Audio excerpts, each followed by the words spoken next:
ओम।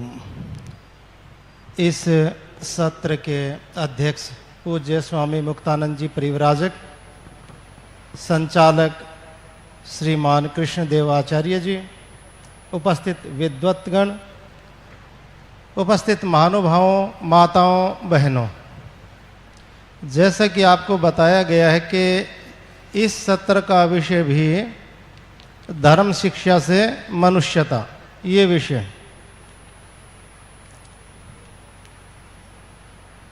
वैसे तो धर्म और मनुष्यता पर्यायवाची ही हैं, पर धर्म का क्षेत्र बड़ा विस्तृत है,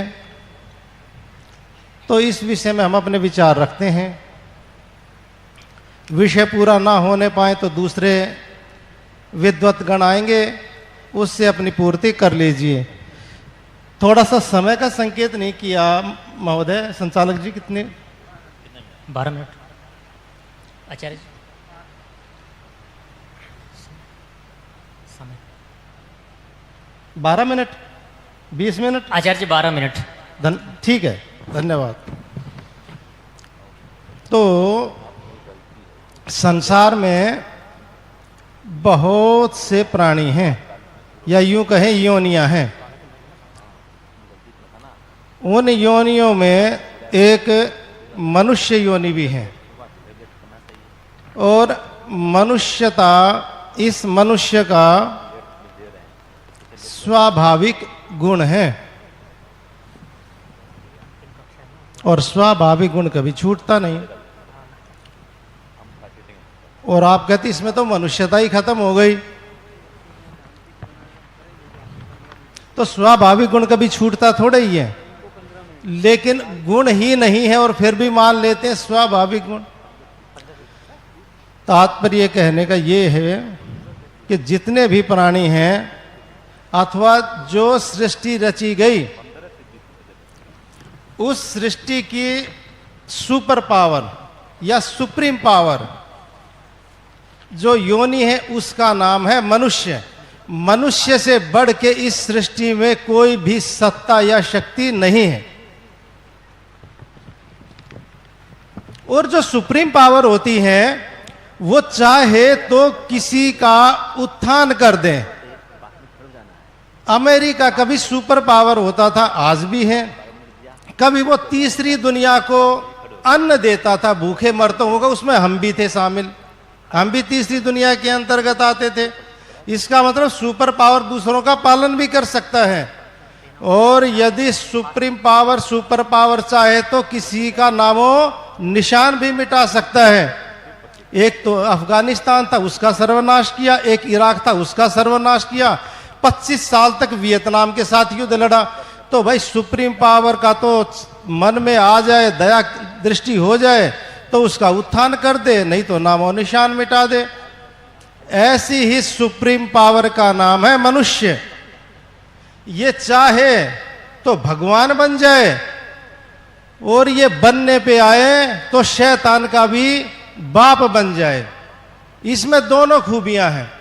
उन खूबियों को विद्वान लोग बोलते हैं इस संसार का सबसे श्रेष्ठ प्राणी मनुष्य, और इस संसार का सबसे निकृष्टतम प्राणी वो भी मनुष्य ही।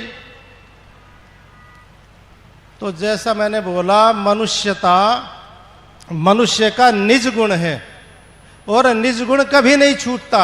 इसका तात्पर्य है शरीर से, कि जैसे गऊ में गौत्व है, पूंछ है, गलकंबल है, सींग है, सफेद रंग है, 4 थन है, पैर हैं, ये गऊ से कभी पृथक नहीं होते। उसी प्रकार 2 आंखें, 2 हाथ, 2 पैर, ये जो स्ट्रक्चर है, जो आप ये ढांचा देख रहे हैं, ये मेरा आपका निज गुण है, निज स्वरूप है मनुष्य का। ये कभी नहीं छूटता। ये गुण है, ये गुण मनुष्यता है। कहते हैं अब तो कोई मत ऐसा चलाया जाए जिसमें आदमी को आदमी बनाया जाए। लो भाई, बीज से बीज की उत्पत्ति थोड़ा ही होती है, कारण का तो कार्य नहीं, कारण का तो कारण नहीं होता। लेकिन यहां कहते हैं अब तो कोई मत ऐसा चलाया जाए जिसमें आदमी को आदमी बनाया जाए। जब आदमी है तो उसका बनाएगा क्या? लेकिन वही बात, हमारा स्ट्रक्चर निर्माण ये मनुष्य योनि का है, ये स्वाभाविक है, लेकिन मनुष्यता मनुष्य का स्वाभाविक गुण नहीं है। स्वाभाविक गुण बहुत थोड़ा होता है, जैसे पशु पक्षियों में 1-2%, उसी के सहारे वो अपना जीवन यापन कर लेते हैं। और भाई उनको भी नैमित्तिक ज्ञान आ जाता, सिखा देता कोई, तो उनको पशु क्यों बोलते, उसको भी मनुष्य बोल देते। वो भला ही गधा क्यों ना है, गधा भी यदि 10-20-50% कोई अच्छे काम कर दे, जैसे परोपकार, दान, दया, रक्षा, दूसरे को पढ़ाना, खेती बाड़ी आदि आदि, उसे भी हम मनुष्य बोलेंगे। क्यों नहीं बोल सकते?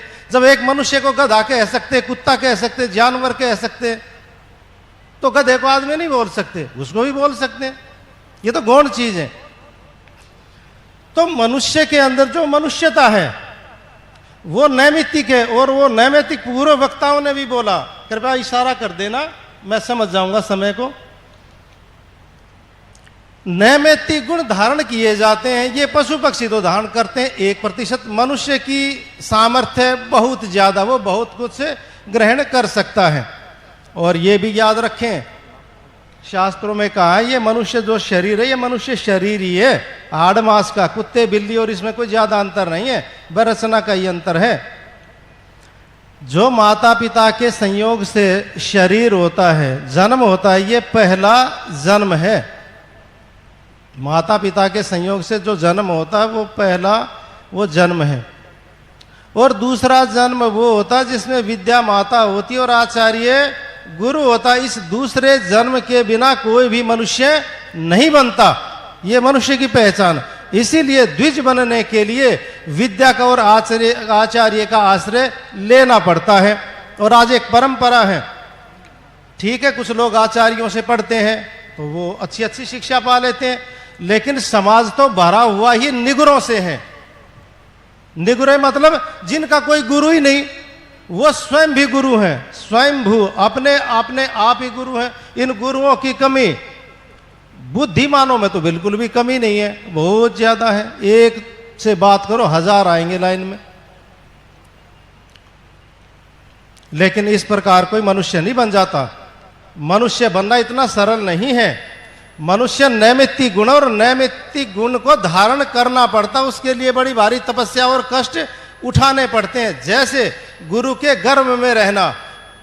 स्वामी विवेकानंद जी महाराज बोलते हैं, मुझे दशकों तक मेरे गुरुजी ने सन्यास की दीक्षा नहीं दी। मैंने कई बार पत्र लिखा, गुरुजी मेरी योग्यता हो गई। गुरुजी बोले अभी नहीं, अभी नहीं। उन्होंने हाथ जोड़ लिए। क्यों? कहते हैं जिसके प्रति समर्पण कर दिया उसके सामने ना नुकर कुछ नहीं करना। उन्होंने कभी ना नुकर किया नहीं। ठीक है गुरुजी, जब आपकी आज्ञा होगी तब हम सन्यास दे देना, ले लेंगे। कितना भारी तपस्या करना पड़ती है। आज हर कोई सन्यास लेना चाहता, लो जी सन्यास ले लूं, जैसे मजाक बन गया। कोई छोटी बात नहीं है। ईश्वर का प्रतिनिधि होता सन्यासी और राजा। इस संसार में अगर सबसे कोई पूज्य है, या तो राजा है या सन्यासी है। ये दो ही संसार का पालन करते हैं।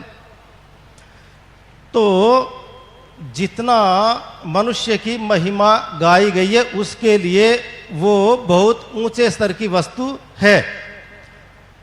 मैं आजकल संस्कार विधि के अंदर, क्योंकि मैं आयुर्वेदाचार्य हूं, तो गर्भाधान संस्कार के विषय में बता रहा था। उसमें सारे बूढ़े बूढ़े बैठे। वो बोले जी एक शंका है। मैंने बोलो क्या शंका? कहते इसमें जवान तो कोई है नहीं, हम तो ठहरे बूढ़े बूढ़े। मैंने कहा विद्या अपने और दूसरे के उपकार के लिए होती है, और आप बड़े हैं और मैं आपको विद्या दे रहा हूं, इसमें कोई हानि नहीं है। आप भी विद्या लो, ये आपके भी काम आएंगी। क्योंकि एक आचार्य धर्मवीर या अन्य जितने हमारे आचार्य लोग हैं वो तो सारे संसार में प्रचार प्रसार कर नहीं सकते। कुछ हम करेंगे, कुछ आप करेंगे। पर मैंने कहा गर्भाधान के अंतर्गत तो 5 दिन से मैं भूमिका ले रहा हूं, उस भूमिका के अंतर्गत तो गर्भाधान से पहले बहुत बहुत क्रियाएं होती है, वो आपको पता, उनको नहीं पता, बच्चों को। कोई बात नहीं, आप संतान पैदा नहीं कर सकते, जिन्होंने संतान पैदा कर ली आप उनको तो शिक्षित कर सकते हो, क्या खाना है क्या नहीं खाना, क्या देखना है क्या नहीं देखना, क्या सुनना क्या सुनाना, ये तो आप बोल सकते हो अपनी संतानों को। क्यों? क्योंकि केवल एक बीजारोपण ही मात्र तो नहीं होता, उसके अंदर भी तो गर्भाधान के पश्चात भी तो संस्कार होते हैं। आप ऐसी कथाएं सुना सकते हैं, चलो कोई बात नहीं, बच्चा पैदा हो भी गया, वो 2 साल का 3-4 साल का हो भी गया, चलो कोई बात नहीं। अब माता पिता तो जैसे पहले वक्ताओं ने बोला था, उनके पास तो समय नहीं। आज तो माँ दूध भी पिलाती है तो भी उसका ध्यान कहीं और ही रहता, या तो फेसबुक पे या यूट्यूब पे इंस्टाग्राम पे बच्चा स्तनपान करा, उनका ध्यान ही कहीं और है। वो पता नहीं क्या राग द्वेष आदि आदि में डूबी हुई अपने बच्चे को स्तनपान कराती, उसे यही नहीं पता ये सारे के सारे संस्कार इस बच्चे में जाएंगे तो किसका निर्माण करेगी? क्या तेरे इस आचरण से मनुष्यता का निर्माण होगा? धर्म की शिक्षा तू जानती नहीं, आचरण की शिक्षा तू जानती नहीं, तू अपने संतान का निर्माण करेगी। अरे ये खोटी संतान एक दिन बुढ़ापे में तुझे बर्बाद कर देगी, तुझे नरक के द्वार दिखाएगी। ये तुम क्यों नहीं इसमें अच्छे संस्कार डालते? तो मैंने बोला देखिए आप बड़े बुजुर्ग हैं, ना आपकी बहू के पास समय, ना आपके बेटे के पास समय, यानी मनुष्यता का अभाव। देखिए ये जो माता पिता बैठे हुए हैं बड़े बड़े, इनको इनका लड़का नौकरी लग जाए, सोचते वाह वाह वाह वाह वाह, क्या लोग मुक्ति की बात करते, मोक्ष की बात करते, शास्त्रों में क्या रखा? देखो मेरा लड़का नौकरी लग गया, इससे बड़ा और उपलब्धि होगी क्या? फिर नौकरी लगी हुई बहू आ जाए, लो जी अब तो डबल कमाई हो गई, वो ये सोचता अब तो मुझे कुछ करने की जरूरत ही नहीं। और किसी के लड़की की जगह लड़का हो जाए तो सोचते लो जी मेरा तो वंश चल गया आगे, मुझे किसी चीज की आवश्यकता नहीं। अरे भले मानसो, ये तो सोचो इसके अंदर कहीं कहीं अविद्या छुपी हुई है। क्यों मनुष्यता का विनाश करते हैं? ना बहू के पास आपके लड़के के पास, ना लड़के के पास आपकी बहू के लिए समय, ना दोनों माता पिता को संतान के लिए एक समय बचता है। किसके पास? आप जैसे बुजुर्गों के पास। तो वो शिक्षा आपके काम है। आप यदि उनको नैतिक शिक्षा दोगे, जब वो घर से वापस आएंगे बाहर से और जब कहेंगे माता जी नमस्ते, पिताजी नमस्ते, लाइए बैग और लीजिए ठंडा पानी, वो कहेगी ये संस्कार किसने दिए, ये निर्माण किसने किया? ये किया दादाजी ने। लो जी दादा तो बन गया पीतर, बन गया वो तो गुरु। आपके घर में एक देवता आ गया और ऐसे देवता आप बन सकते हैं, ये है मनुष्यता निर्माण। ठीक है उनके पास नहीं है, लेकिन विद्या आपके पास है, तो आप अपनी संतान का भी निर्माण कर सकते हैं और अपने पुत्र पुत्रवधू का सम्मान भी अर्जित कर सकते हैं। ओम शांति। श्रद्धेय आचार्य जी का बहुत बहुत धन्यवाद उत्तम प्रेरणाओं के लिए। वास्तव में हम सब मनुष्य हैं, लेकिन मनुष्य शरीर धारण करके भी हमें मनुष्यत्व को धारण करना है। ऋषि ध्यान जी ने लिखा है, मातृमान पितृमान आचार्यवान पुरुषो वेद। संतान का जो निर्माण होता है वो माता सबसे पहली गुरु होती है, और माता के बाद पिता, और उसके बाद आचार्य उसका निर्माण करता है, तभी मनुष्य ज्ञानवान होता है। तो आचार्य जी का धन्यवाद। हम मनुष्य बनने के लिए प्रयास कर रहे हैं।